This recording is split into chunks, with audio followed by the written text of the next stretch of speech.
Hello everyone, welcome back to Sunday Live Show, and thank you so much guys for tuning in.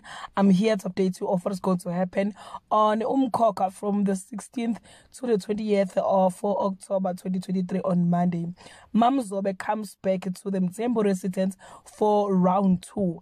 Nomkhosi blows a gasket at Kulegani when he releases his family suffering during crisis. Ndoda witnesses a glimpse of his mother's dark side and he is unsettled on Tuesday. The council hatches a plan to deal with MaMzobe once and for all. Ntuthuko innocently gets Kulegani into hot water. Ndoda breaks the good news to the family on Wednesday. MaMzobe has a mole in the council. Ntuthuko learns that his grandfather wasn't the bad man that his father made him out to be, and Nomkhosi's curiosity about Ethempelini Lenkosi grows on Thursday. The council takes a brutal decision in dealing with MaMzobe. Nobuntu starts having ambition for herself. Ndoda reaches out to Nokubonga on Friday.